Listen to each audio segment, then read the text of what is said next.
زمن جميل كان فيه سمونا، كانت به أمجادنا تتوالى، كانت عزائم أمتي خفاقة، والله أكبر في السماء تتعالى، والله أكبر في السماء تتعالى، والله أكبر في السماء. Baik, auzubillahi minasyaitonir rajim. Bismillahirrahmanirrahim. Allahumma shalli ala Muhammad wa ala Muhammad kama shallaita ala Ibrahim wa ala Ibrahim wa barik ala Muhammad wa ala Muhammad kama barakta ala Ibrahim wa ala Ibrahim fil alamin innaka Hamidum Majid. Rabbi shrah li sadri wa yassir li amri wahlul 'uqdatam min lisani yafqahu qawli. Alhamdulillah, anak-anakku sekalian, kita bisa belajar kembali di kelas ini ya, dengan suasana yang luar biasa, berbeda dari suasana-suasana yang lainnya di mana COVID-19 menyerang kita, dan setelah liburan panjang 5 bulan tentunya sangat menyenangkan. Baik, kita akan mulai pelajaran kita, sejarah Islam. Ini bukunya ya, bisa dibuka halaman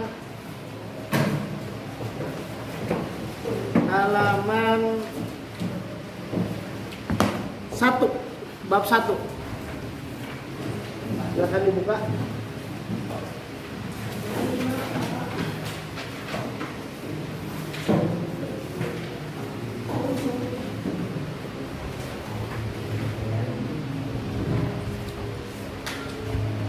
Baik, Islam itu datang ke Nusantara itu bagaimana sih?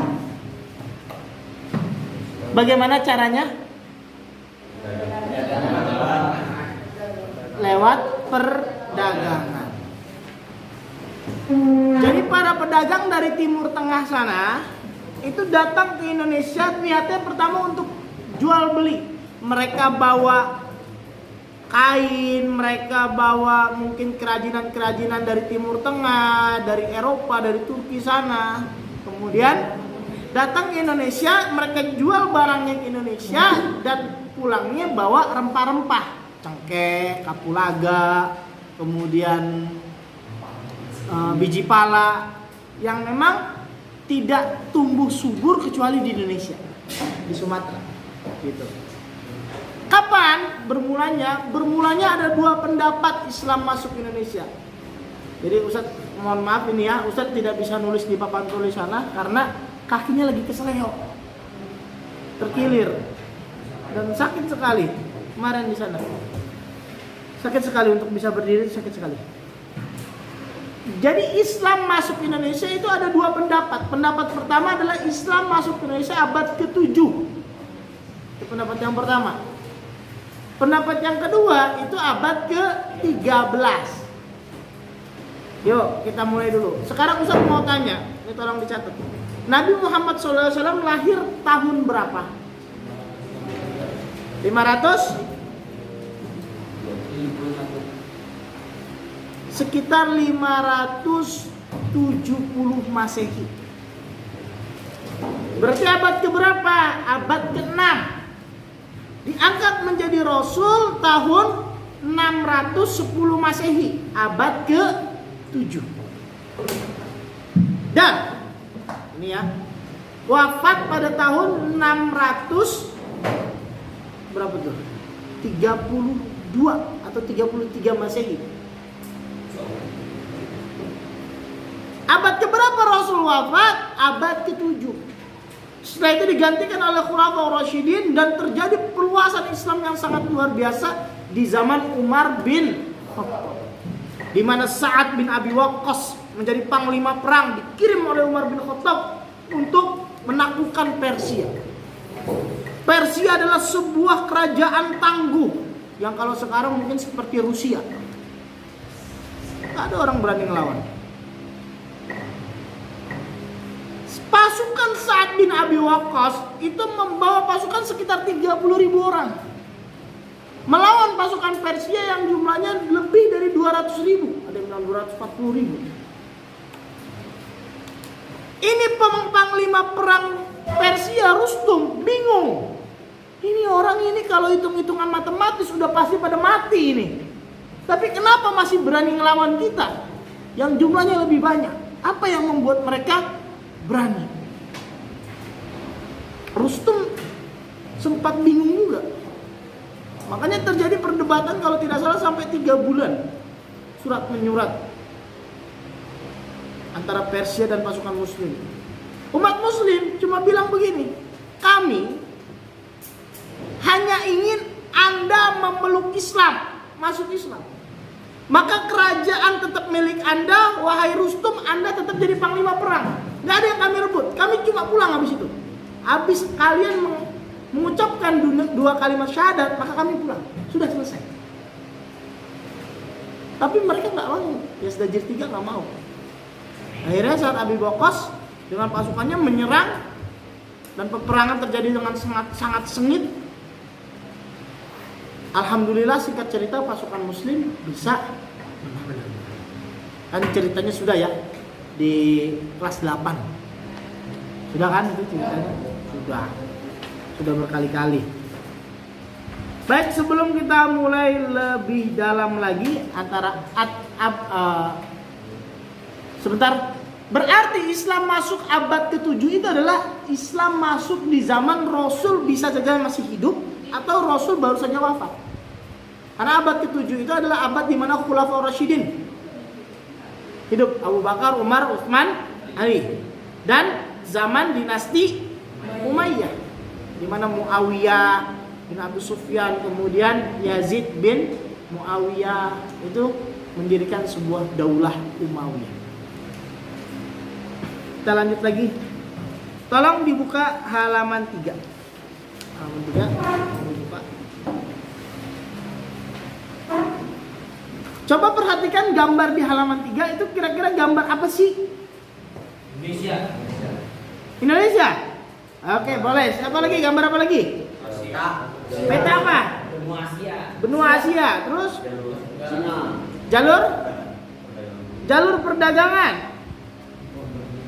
Ini adalah jalur masuknya Islam ke Indonesia.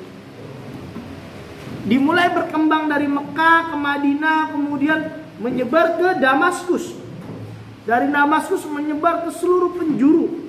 Bukan ke Damaskus, ke Irak sana. Dari Irak menyebar ke seluruh penjuru dunia sampai termasuk ke Indonesia. Ya, lihat petanya itu. Ke bagian selatan itu India, kemudian apa lagi? Thailand. Kemudian masuk ke Pulau Sumatera, dari Sumatera baru menyebar lagi ke Pulau Jawa ke Maluku, Sulawesi, kemudian dari Jawa ke Kalimantan dan kemana-mana. Itu adalah peta masuknya Islam. Lanjut, buka halaman 4, lihat yang ini, yang atas, gambar paling atas. Tolong perhatikan. Ini kira-kira peta apa ini? Perjalanan Marco Polo ya. Marco Polo adalah seorang penjelajah yang berasal dari mana? Yaman. Dari mana? Jerman. Spanyol. Dari mana? Italia. Kotanya di mana? Di Roma itu. Di mana? Venesia. Di Venesia. Venesia adalah kota indah, di mana itu transportasinya bukan pakai mobil, pakai perahu, indah sekali, airnya jernih, luar biasa. Dan di sana gambaran Venesia pada saat itu adalah gambaran kejayaan dinasti Abbasiyah di zaman Abu Ja'far al-Mansur, di mana dia mendirikan sebuah istana Al-Mansur ya, Baghdad, di kota Baghdad sana. Kemudian kota tersebut diapit oleh 2 sungai, Sungai Tigris dan Sungai Efrat, dan di antara sungai ini disambungkan. Jadi transportasi air. Itulah gambaran Baghdad seperti Venesia, tapi sekarang sudah tidak ada. Nah, Marco Polo ini seorang penjelajah dari Italia. Ingat, Marco Polo namanya, bukan Marco dan Polo. Marco temennya Maile. Bukan gitu ya. Marco Polo. Dia menjelajahi dunia termasuk singgah ke Indonesia. Kemudian di bawahnya, lihat. Perjalanan siapa itu? Ibnu Battuta. Battuta itu dari mana? Dari Iran. Oke, baik. Dari mana lagi? Turki. Dari Turki. Dari Spanyol. Dari Afrika. Dari Afrika. Afrikanya di mana? Di Mali. Mali. Atau namanya sekarang apa? Maroko. Daerahnya mana? Kotanya Tonja. Tonja itu ujungnya Afrika. Kalau dari Tonja nyebrang maka sampailah ke Spanyol. Andalusia. Andalusia meliputi berapa negara? Spanyol, Portugal, dan selatan. Selatan mana? Selatan Prancis. Baik, kita akan cerita panjang nanti Ibnu Battuta. Setelah itu perhatikan dulu gambar di bawahnya. Itu gambar apa itu? Penyebaran Islam di Indonesia. Lihat di situ dari mulai Sumatera bagian utara, Aceh, menyebar lagi ke Malaka. Dari Malaka ada yang berangkat ke Kalimantan, ada yang ke Jawa. Dari Jawa ke Maluku, Maluku Sulawesi, baru ke Indonesia Timur sana. Baik, kita lanjutkan lagi. Lihat halaman 5. Ini sambil digaris bawahi ya, tolong sambil digaris bawahi ya. Sambil garis bawahi. Karena ada beberapa materi yang selalu keluar dalam ujian. Perhatikan. Sebelum Islam sampai ke Indonesia, itu kira-kira ajaran nenek moyang kita apa sih? Hindu, Buddha. Sebelum itu animisme dan dinamisme. Apa itu animisme? Nah, setiap benda mempunyai roh, ada roh. Contohnya begini, wah, ini ada roh nenek moyang ini di sini. Di ruangan ini terasa sekali roh nenek moyang. Ini kalau kamu kesini, kalau nggak permisi ini kamu bisa kesambet. Itu bahaya. Dulu orang-orang dulu tuh suka main jalangkung, jalangse. Di sini ada pesta, pestanya kecil-kecilan. Datang tidak diundang, pulang tidak diantar. Tiba-tiba itu tangannya bergerak sendiri sambil megang pensil. Kamu siapa namanya? Namanya Marcona. Kenapa matinya? Belum apa-apa ditanya matinya. Nanti itu bisa menulis sendiri, jawab sendiri. Jadi itu permainan anak-anak zaman dulu. Kenapa matinya? Matinya keselak bakso.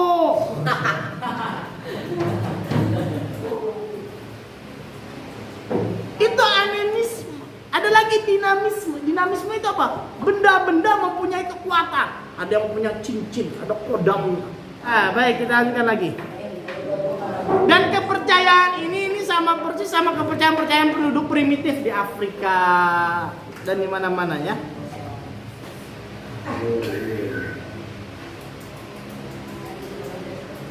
Karena kepercayaan animisme dan dinamisme ini begitu kuat, kan dalam Islam nggak boleh animisme dinamisme. Itu berbuat syirik. Maka itu yang membuat Islam sulit, tidak mudah diterima oleh mereka. Maka para wali mencari cara bagaimana ceritanya biar Islam ini bisa diterima. Baik. Nanti kan ada di sini. Tenang aja, tenang. Pokoknya sampai ke Ibnu Battuta dan Marco Polo dan segala macamnya. Baik, proses masuknya Islam ke Nusantara. Tadi yang mengatakan abad ke-7 itu apa sih ininya? Apa sih bukti yang menguatkannya.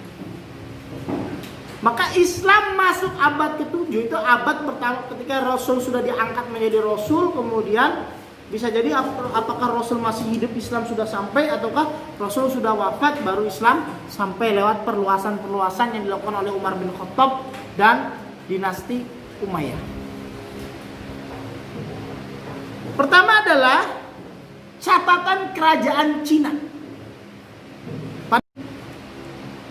Yang kedua adalah berita Chok Wu Fei. Waktu itu Chok Wu Fei sedang jalan-jalan ke Sumatera. Di Sumatera, Chok Wu Fei melihat bahwa ini pulau Sumatera ini penduduknya cuma 2 sukunya. Pertama orang-orang Taksi, ya. Dan yang kedua adalah orang-orang Fuluan. Orang Taksi tadi orang mana? Arab. Orang Fuluan orang mana? Orang Melayu. Jadi pulau Sumatera itu kalau nggak orang Arab, orang Melayu isinya. Makanya sekarang orang-orang Sumatera tuh banyak yang cakep-cakep, yang hidungnya mancung-mancung. Apalagi orang Aceh, temen Ustaz orang Aceh, itu hidungnya mancung-mancung. Walaupun banyak juga yang pesek. Kenapa? Keturunan orang-orang Arab. Yang ketiga, berita Jepang. Apa kata Jepang? Jepang waktu itu punya pendeta namanya pendeta Kanshin. Ada Kanshin itu kalau pendetanya. Kalau yang terkenal film dari Jepang, Kenshi Himura, sang batose dan pembantu yang punya X. Tahu nggak? Nonton? Kamu nontonnya bobo-boy aja sih. Baik. Pendeta Kanshin waktu itu lagi di Kanton. Kanton itu di mana sih? Kanton itu di Cina. Sekarang namanya daerahnya Guangzhou. Pusat perdagangan dari zaman dulu sampai hari ini. Dikatakan bahwa itu kalau kamu jalan terus tidak berhenti, itu 2 jam dari mulai ruko pertama sampai ruko terakhir. Kira-kira 2 jam dari sini kemana? Tegal. Dari sini ke Cilimus kira-kira 2 jam ada nggak? Nggak ada ya? Nggak sampai 2 jam ya? Jalan ke 2 jam jalan kaki. Jalan kaki. Dan kalau seandainya satu toko kamu berhenti 1 menit aja, itu lebih dari 2 tahun. Butuh waktu untuk keliling ruko di Guangzhou. Dan di sana itu adalah pusat perdagangan. Jadi barang-barang Cina itu kalau kamu beli barang-barang minyak, itu toko-tokonya di sana. Made in China. Semua sekarang made in China. Mulai dari handphone made in China, mobil sekarang sudah merebak made. Baik, kita lanjutkan lagi.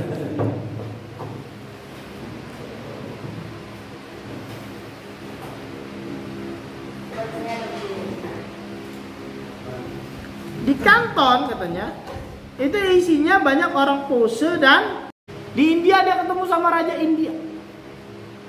Setelah dari India dia berangkat ke Indonesia, ke Samudra, kerajaan Samudra. Setelah menempuh perjalanan 25 hari, sampailah dia di kerajaan Samudra Pasai. Disambut oleh Perdana Menteri hakimnya dari kerajaan Samudra Pasai. Begitu disambut, duduk bareng, tinggal selama 15 hari di Samudra Pasai. Di situ dia menemukan bahwa rajanya adalah raja yang sangat soleh, seorang ulama yang bijaksana, yang sering menggelar pengajian, kajian ilmunya sangat mendalam. Apalagi selama 15 hari itu Ibnu Battuta dengan sang raja senantiasa duduk membahas tentang ilmu-ilmu. Selain duduk di kerajaan, itu selama 15 hari Ibnu Battuta keliling ke pedalaman Sumatera. Dan ternyata dia menemukan satu suku, jadi yang belum masuk Islam, dan mereka ini punya adat istiadat yang mengerikan. Apa adat istiadatnya? Kalau kepala sukunya meninggal, itu kelompok yang ada di suku tersebut harus bunuh diri massal juga, ikutan mati. Jadi bukan cuma sholat doang yang berjamaah, matinya pun berjamaah. Bunuh diri massal itu sangat mengerikan. Dan kata Ibnu Battuta, Yang namanya bunuh diri massal, kebiasaan-kebiasaan itu masih terjadi sampai hari ini. Di Papua itu ada adat yang kalau adiknya atau kakaknya atau suaminya meninggal, maka potong jari. Dan itu masih berlaku. Kamu mau begitu? Ya. Untung Islam tidak mengajarkan seperti itu. Potong jari, dan itu masih berlaku di Papua sampai hari ini. Lagi, selesai dari petualangannya, Ibnu Battuta menceritakan bahwa kerajaan Samudra Pasai adalah kerajaan yang sangat makmur, kaya akan rempah-rempah. Di mana, ya, dia bilang mata uangnya itu pakai dinar, tidak lagi pakai dirham, tidak lagi pakai perak, tidak lagi pakai perunggu, tapi pakai dinar. Harga dinar hari ini, 1 gram emas hari ini harganya itu 1.200.000 sampai 1.100.000 sampai 1.200.000 hari ini. Dan harga 1 dinar ini besarnya sebesar ini. Ini hampir 5 juta hari ini. Kaya sekali tidak? 1 dinar kebeli 1 ekor kambing. Kamu punya 4 dinar sampai 5 dinar kembali 1 ekor sapi. Dan Samudra Pasai itu adalah kerajaan yang sangat makmur. Baik, kita lanjutkan lagi. Buka halaman 7. Cara-cara masuk Islam ke Indonesia. Cara-cara masuknya Islam ke Indonesia. Jadi begini. Pertama adalah cara perdagangan. Perdagangan, kenapa bisa masuk Islam? Jadi saya Ustadz ini misalkan pedagang dari Arab. Musriyadin adalah penguasa wilayah di Indonesia. Afif adalah penguasa wilayah di Indonesia. Maka kalau Ustadz mau beli rempah-rempah yang ada di Indonesia, itu nggak boleh datang ke petani, tapi harus beli sama Afif. Nanti Afif yang belanja sama petani, jadi tengkulaknya. Karena lewat perdagangan Ustadz dekat, akhirnya terjalin komunikasi yang baik. Maka lama-lama Afif, Ustadz ajak yuk kita masuk Islam. Coba deh, zikir. Nyaman tahu, tenang tahu. Afif nyobain, ternyata tenang. Sudah masuk Islam. Atau begini, lewat pernikahan. Jadi begitu berhubungan, berkomunikasi, apalagi datang misalkan ke kepala suku meminang anaknya nikah. Yang tadinya bajunya itu nggak karu-karuan, anak kepala suku, ya kelihatan semuanya. Maka sama ketika menikah sama pedagang Arab dikasih kerudung, pakai baju rapi. Wah cantik ya ternyata ya. Cantik, akhirnya apa? Yuk kalau kamu mau cantik ini yuk kita masuk Islam yuk bareng-bareng yuk. Lewatlah orang pada nikah, dinikahin sama para pedagang Islam. Jadi istrinya maka punya anak, anaknya keturunannya udah otomatis Islam. Bikin satu perkampungan Arab namanya Pekojan. Setelah itu anak-anaknya dididik, maka dibukalah lembaga pendidikan. Salah satu lembaga pendidikan yang masih besar sampai hari ini adalah pesantren milik Sunan Ampel, namanya Ampel Denta, atau milik Sunan Giri namanya Sunan Giri, pesantren Sunan Giri. Ini para sunan ini atau para pendidik ini selain menjadi ahli agama, menjadi ulama, dia juga menjadi penasehat para raja. Ada lagi caranya setelah pendidikan, ada lagi tasawuf. Jadi ini para pedagang ini bukan hanya sebagai seorang pedagang, tapi juga ahli tasawuf. Zikirnya kuat, sholat malamnya kuat, bacaan Qur'annya panjang. Ahli tasawuf yang terkenal di Indonesia adalah Hamzah Fansuri. Tuh, tolong garis bawah itu di halaman 8. Kemudian Syamsuddin, Syekh Abdus Somad, bukan Abdul Hamid. Hah? Lagi ke Turki beliau. Nuruddin Ar-Raniri. Itu dia. Nah, yang kelima adalah Islam masuk Indonesia lewat kesenian. Ternyata ini para ulama tersebut, para pedagang tersebut bukan hanya memiliki kemampuan dagang, tetapi memiliki kemampuan seni. Ada seni bangunan, seni pahat, seni musik, seni sastra. Lihat seni bangunan, masjid itu seni bangunan.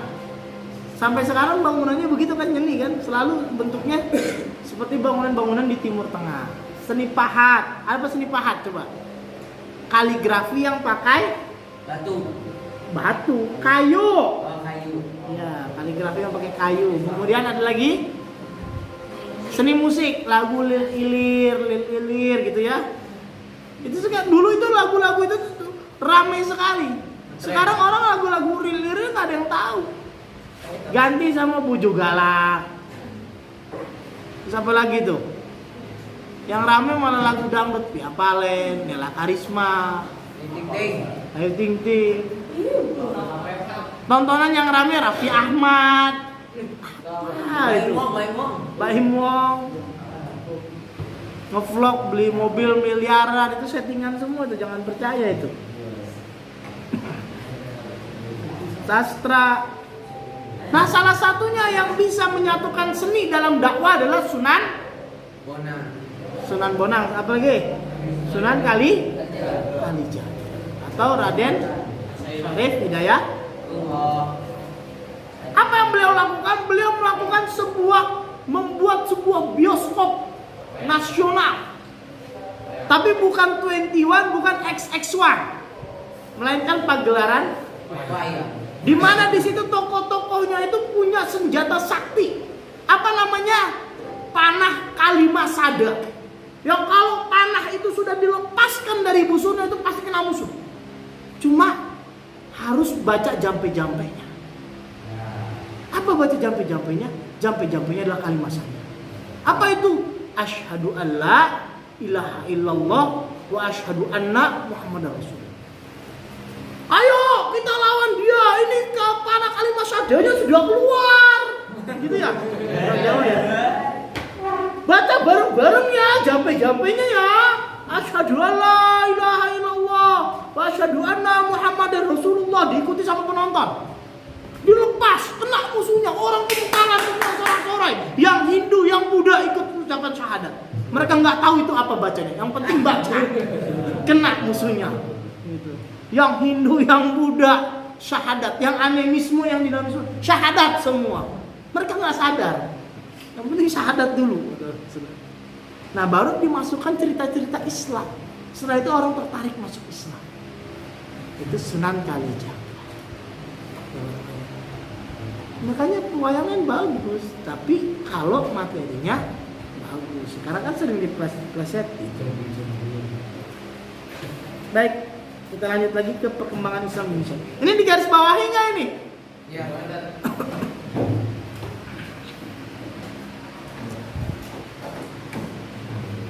Perkembangan Islam Indonesia. Jadi Islam itu kenapa bisa sampai di Indonesia? Karena memang strategis posisinya, terutama Sumatera.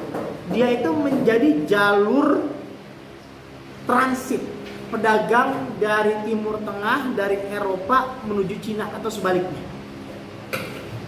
Dulu antara Cina dengan Eropa itu sudah terjadi hubungan dagang yang erat. Dan dulu awalnya itu lewat darat, lewat jalur sutra. Naik onta, jalan kaki, ontanya dikasih beban banyak. Jalan berbulan-bulan. Setahun baru balik lagi pulang ke rumah, capek. Nah, kemudian ditemukan teknologi kapal laut. Teknologi apa? kapal laut. Kapal laut. Di mana kapal laut orang bisa tiduran di situ. Bisa bawa barang yang jauh lebih banyak daripada unta. Maka orang berangsur-angsur berganti ke kapal laut. Jalur sutra ditinggalkan. Karena lewat kapal laut, maka jalurnya jalur Indonesia sebagai transitnya. Yang dari Cina kan berjalan berbulan-bulan, istirahatnya di Indonesia. Yang dari Timur Tengah setelah jalan berbulan-bulan, berhari-hari, atau yang dari Eropa, istirahatnya di Indonesia. Maka Indonesia, kerajaan Samudra Pasai pada saat itu menjadi kerajaan yang sangat besar. Kenapa? Karena menjadi pusat transit perdagangan internasional. Maka dikatakan mata uangnya pakai dinar, pakai emas, saking majunya. Dan di situ menjadi penghasil rempah-rempah buat dunia. Kenapa Belanda menjajah Indonesia? Karena awalnya dari hubungan dagang, melihat Indonesia potensial akan rempah-rempah. Lama-lama ingin menguasai. Nah, pedagang yang dari Timur Tengah jalan mau ke Indonesia pakai angin muson timur, bertiup ke barat, begitu ya. Maka membawa kapal-kapal laut mereka ke barat di Indonesia. Nunggu angin baliknya lagi, angin muson baratnya lagi berapa lama? 6 bulan. Maka dari waktu itu 6 bulan selama tinggal di Indonesia, mereka bercakap-cakap, mereka melakukan interaksi dengan masyarakat sekitar. Kemudian akhirnya menikah, bangun perkampungan, bangun pendidikan, maka Islam berkembang di Indonesia. Begitu. Habis itu 6 bulan balik lagi ke sana. Gantian lagi sama orang Apusan lagi. Terus begitu. Makanya sekarang di kota-kota pelabuhan itu banyak perkampungan Arab. Di Jakarta ada namanya Kojan. Mari Ustaz jalan-jalan ke Cirebon. Ada satu blok, ini bloknya pedagang Arab semua. Karena Cirebon merupakan pusat pelabuhan juga. Para pedagang Arab datang. Arab semua di sini. Blok sini Cina semua. Blok sini Jawa semua.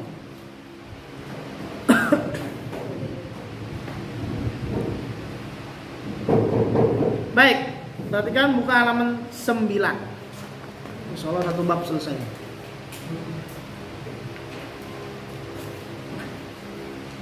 Guys, bawahi nggak? Tolong yang tidur dibangunin.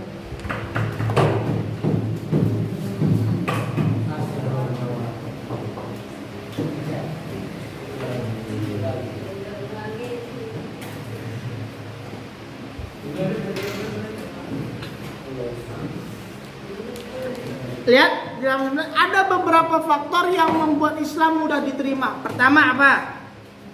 Syarat masuk Islam, apalagi Sunan Kalijaga sudah pakai pewayangannya yang panah kalimat sadar.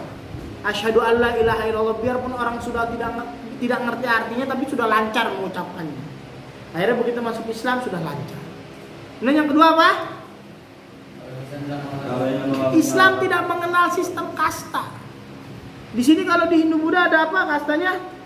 Yang paling tinggi Brahmana dan Ksatria. Kemudian di bawahnya Sudra dan Waisya. Kalau di Islam tidak mengenal kasta. Semua orang punya kedudukan yang baik. Yang paling baik adalah apanya di Islam? Yang bertakwa. Takwanya yang paling baik dalam Islam. Yang ketiga, apa itu? Islam berjalan dengan relatif damai, tidak dengan penjajahan. Islam bahkan menjadi simbol perlawanan terhadap penjajah. Siapa yang tidak senang dengan penjajahan maka masuk Islam. Siapa yang setuju dengan penjajahan maka ikuti agama para penjajah Kristen. Makanya orang yang tidak pro dengan penjajahan Islam, dan ulama menjadi simbol perlawanan. Orang yang setuju dengan penjajahan, maka pendeta yang menjadi simbol kesetujuan. Gereja pada masuk Kristen. Dan Islam itu, kemerdekaan itu di Indonesia itu direbut, bukan diraih. Makanya kan nggak ada kan anak-anak Indonesia sampai sekarang kan bisa belajar bahasa Belanda gitu. Walaupun dulu orang-orang belum pada bisa bahasa Belanda. Kenapa nggak mau? Karena memang gengsi. Bahasa Belanda bahasa penjajah, saya nggak mau pakai. Lihat, Malaysia itu kemerdekaannya diberikan. Makanya bahasa Inggris berkembang pesat di sana. Papua Nugini itu kemerdekaannya diberikan. Makanya bahasa Inggris berkembang pesat. India kemerdekaannya diberikan. Bahasa Inggris berkembang pesat. Tapi di Indonesia kemerdekaan direbut. Bahasa Belanda tidak berkembang pesat. Kita melawan penjajah. Lanjut, yang keempat. Tolong bangunin dong, yang tidur dong. Ini orang cerita bertidur. Siapin pulpennya. Ya Allah ya Rabbi. Bangun dulu.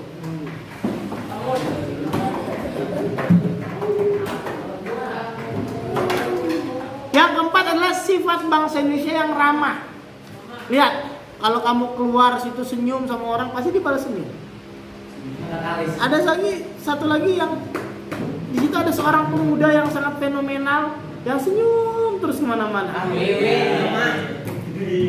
Sekali-kali ajak ngobrol, ya, tanya kabarnya bagaimana, jalan-jalan kemana-mana senyum, itu orang paling bahagia di dunia. Santri Husnul aja masih ada yang nangis-nangis, beliau tidak pernah nangis, senyum terus. Kemudian yang kelima adalah upacara keagamaannya mudah. Lihat, orang kalau mati Hindu itu harus ada upacara ngaben yang sampai ratusan juta. Di Toraja itu kalau orang meninggal itu kudu motong kebo, dan kebo harganya mahal, 30 juta, 40 juta, bahkan ada sampai 1 miliar harga kebo. Potong, makan, motong kebo, motong babi, motong anjing. Cuma monyet aja yang nggak dipotong. Kalau ada mungkin soto monyet begitu ya. Nah, Islam tidak begitu. Islam yang meninggal saja, sudah doakan, selesai. Kenapa di Islam ada tahlilan? Ada yang tahu kenapa di Islam ada tahlil? Ada yang tahu? Jadi gini, dulu itu budaya Hindu-Buddha, kalau seandainya ada orang mati, maka ada upacara adat 7 harian, 40 harian, 100 harian, 1 tahunan. Begitu Islam datang, orang-orang yang sudah biasa melaksanakan itu ngerasa aneh kalau ada yang meninggal. Rasanya nggak afdol kalau nggak didoain. 7 hari pertama, 40 hari kedua, 100 hari, nggak afdol rasanya. Maka Islam juga adain dong. Aduh, ini di Islam nggak ada nih, gimana caranya ini biar ada? Ya sudah, begini saja. Kita tetap adakan upacaranya, tapi bacanya kita ganti sama baca Yasin, sama sholawat Nabi. Akhirnya 40 hari pertama bacanya Yasin. Setiap kali ada upacara kematian bacanya Yasin. Biar adatnya tidak hilang, tapi syariatnya pun tidak dilanggar. Paham? Sebenarnya kan Nabi kira-kira waktu wafat ditahlilin nggak? Enggak. Tapi kenapa kita ada tahlilan? Karena itu untuk menjaga. Dan itu adalah hal perkara yang tidak buruk. Seneng nggak kira-kira kalau didoain orang?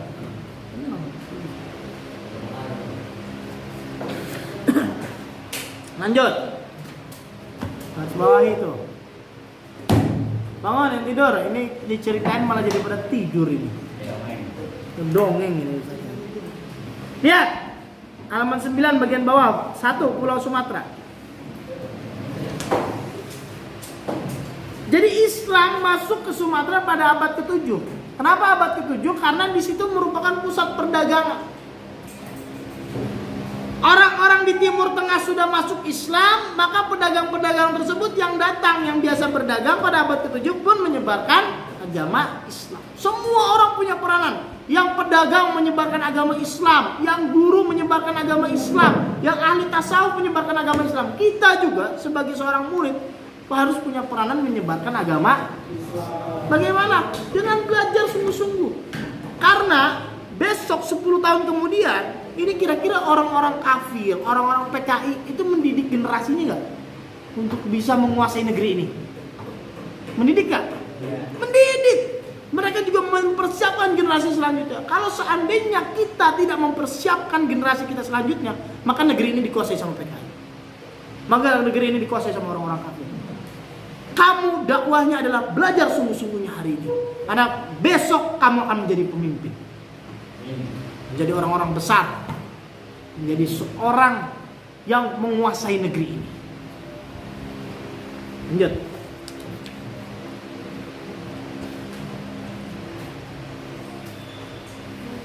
Nah, Islam bangkit di Sumatera itu seiring dengan melemahnya kerajaan Sriwijaya pada abad ke-13.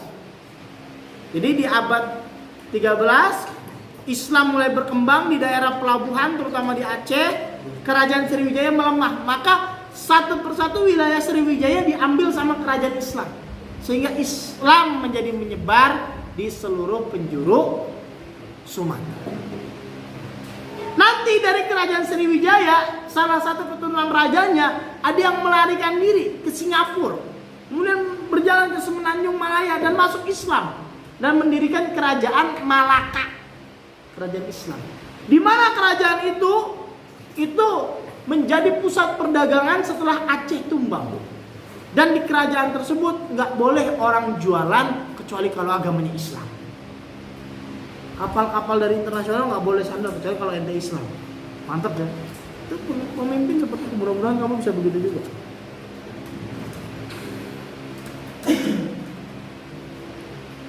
Lanjut Pulau Jawa. Islam kapan sih masuk ke Pulau Jawa? Kalau tadi ke Pulau Sumatera mulainya abad ke-7, kira-kira di Pulau Jawa abad ke-berapa? Ada yang bilang abad 11, ada yang bilang abad 12, ada yang bilang abad 13. Jadi begini, bukti tertua Islam ada di Jawa adalah abad ke-11. Makamnya siapa? Fatimah binti Maimun. Itu tertua. Garis bawahi. Tapi apakah ini menjadi bukti sejarah bahwa Islam sudah menyebar di Pulau Jawa pada abad ke-11? Bisa jadi belum tentu. Bisa jadi Fatimah binti Maimun merupakan keluarga Islam yang sedang jalan-jalan ke Pulau Jawa. Yang sedang tiba-tiba wafat di sana. Bisa jadi. Lalu kapan Islam menyebar di Pulau Jawa? Islam menyebar di Pulau Jawa pada abad ke-13. Kenapa? Karena banyaknya makam orang-orang Islam di daerah, lihat di buku, Trowulan, Troloyo, dan Gresik. Gresik itu artinya nggak resik.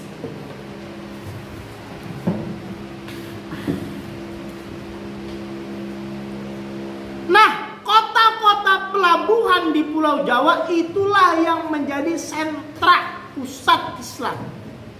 Pertama terbesar di Gresik, kemudian Tuban, kemudian Cirebon, Sunda Kelapa. Sunda Kelapa di mana? Jakarta, sampai ke Banten sana. Islam menyebar di Pulau Jawa ketika kerajaan Majapahit melemah. Maka apa yang dikatakan? Sunan Ampel memerintahkan menantunya, "Hai menantuku, ini saatnya kita bikin sebuah negara. Bikin sebuah kerajaan. Kamu jadi sultannya, saya jadi penasehat hukumnya. Yuk kita dirikan kerajaan, kita sebarkan Islam ke seluruh penjuru Jawa." Maka mulai menguasai itu. Sampai berhasil mengusir Portugis yang menguasai Sunda Kelapa. Di mana? Di Jakarta. Siapa panglima perangnya? Fatahillah. Singgah dulu di sini di Cirebon, minta bantuan dari Sunan Kalijaga. Sunan Gunung Jati, minta bantuan dari Sunan Gunung Jati. Singgah dulu di sini. Maka Islam bisa dibebaskan, Portugis bisa diusir. Syuting filmnya di Husnul Khotimah 1. Pemain filmnya Igo Ilham. Syutingnya di HK1. Itu HK1 punya sejarah itu, jangan salah. Ya. Jadi santri HK1 kalau bisa naik kuda semua. Kalau nggak bisa naik kuda ya minimal naik delman lah. Lanjutkan lagi. Ketika Malaka runtuh, maka dikirimlah Pati Unus, anaknya Raja Demak, untuk melawan Portugis merebut Malaka. Kenapa? Ini Portugis bikin kacau. Kapal-kapal dagang itu ditahan semua yang dari Timur Tengah di Malaka. Gak bisa masuk ke Pulau Jawa. Perdagangan di Pulau Jawa menjadi seret. Ekonomi menjadi melambat seperti zaman sekarang lagi resesi. Apa yang terjadi? Pati Unus mengirim mata-mata. Kira-kira kapal Portugis ada berapa banyak? Oh, kapal Portugis cuma 20 biji. Oke, kata Pati Unus, kita bikin kapal yang besar-besar seperti kapal-kapal Portugis sebanyak 30 buah. Dibuat sebanyak 30 buah. Selama 5 tahun bangun kapal dengan segala persenjataannya, yang bikin panah terus-terusan bikin panah, yang bikin tombak, yang bikin pedang, yang bikin nyari kayu, nebang pohon. 5 tahun. Ini belajar di kelas baru 1 jam pelajaran udah berteler. Gimana ini perang bareng sama Pati Unus? Nah, begitu berangkat, ini Pati Unus mendapatkan julukan Pangeran Sabranglor. Pangeran yang menyeberang ke daerah. Begitu sampai di Malaka ternyata terkejut. Kapal Portugis ternyata jumlahnya lebih dari 70. Dan kapal yang dibawa Pati Unus cuma 30. Akhirnya Pati Unus habis.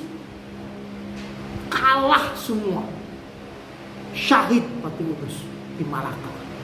Maka mendapatkan julukan Pangeran Sabranglor. Kisahnya Kerajaan Demak. Nanti dari situ ada lagi keturunannya, namanya Jaka Tingkir atau Arya Pangiri. Dia menyelamatkan Kerajaan Demak, memindahkan ke Panjang. Dan dari situ lagi berubah lagi nanti jadi Kerajaan Mataram Islam. Panjang. Semua akan dibahas di kelas 9. Tenang saja. Yang tidur jangan makin pules kalau diceritain. Lanjut. Pulau Kalimantan dan Maluku dan Sulawesi. Halaman 11. Perhatikan baik-baik. Di Pulau Kalimantan Islam masuk lewat catatan sejarah Kerajaan Banjar, namanya Hikayat Banjar. Bagaimana Islam bisa masuk ke Kalimantan? Karena ada kepentingan politis Kerajaan Demak. Setelah itu Islam masuk ke Maluku pada abad ke-14. Lewat jalur perdagangan. Setelah itu masuk lagi ke Sulawesi pada abad ke-16. Nanti di sana ada kerajaan apa namanya? Di Sulawesi, Gua Talo. Itu kakak beradik kerajaan. Itulah Islam di Nusantara. Mulai dari pedagang Arab, singgah di Sumatera pada abad ke-7, menyebar ke Pulau Jawa pada abad ke-13, menyebar ke Maluku pada abad 14, menyebar ke Sulawesi pada abad 16. Akhirnya semua menjadi Islam, dan Islam menjadi simbol perlawanan terhadap para penjajah. Itu saja.